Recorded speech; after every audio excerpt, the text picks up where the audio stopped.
नमस्कार मंडळी, मी मधुश्री. माझे यूट्यूब चॅनल मधुश्रीज किचनमध्ये तुम्हा सर्वांचं मनापासून स्वागत करत आहे.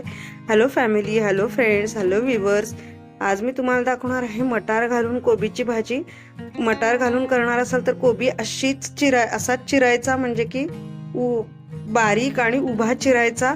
इथे मी 1.5 वाटी मटार स्वच्छ धुवून घेतलेला आहे. बारीक चिरलेली कोथिंबीर, बारीक चिरलेल्या मिरच्या आणि कढीपत्ता.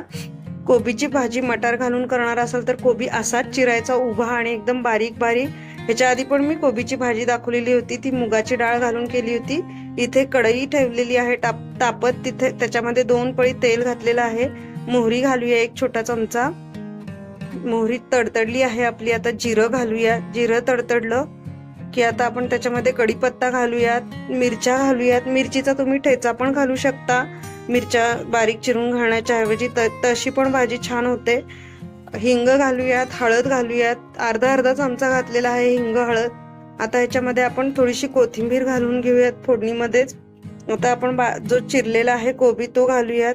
आणि आता सध्या मटारचा सीझन चालू आहे, सध्या भाज्यांचा सीझन चालू आहे. भाज्या खूप छान मिळत आहेत.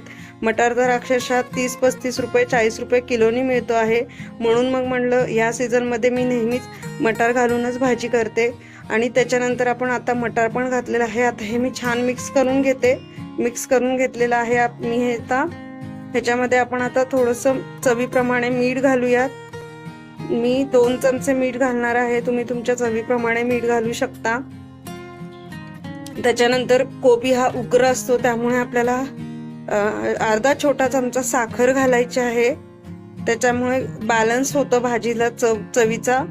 त्यामुळे थोडीशी साखर घालायची, मिक्स करून घ्यायचं. आता हे ताट झाकून आपल्याला वाफ काढायची आहे.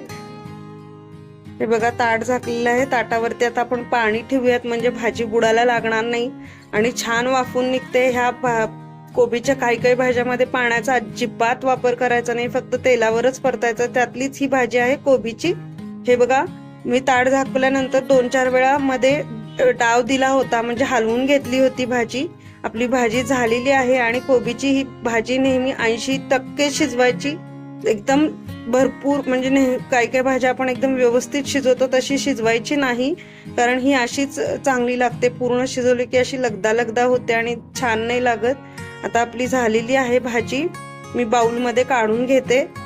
हे बघा किती छान झालेली आहे भाजी. मटार घालून कोबीची भाजी खूप छान लागती.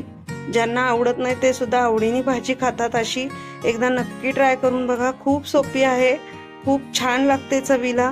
तुम्ही ही पोळी बरोबरच खा, खूप छान लागते. कशी वाटली तुम्हाला रेसिपी?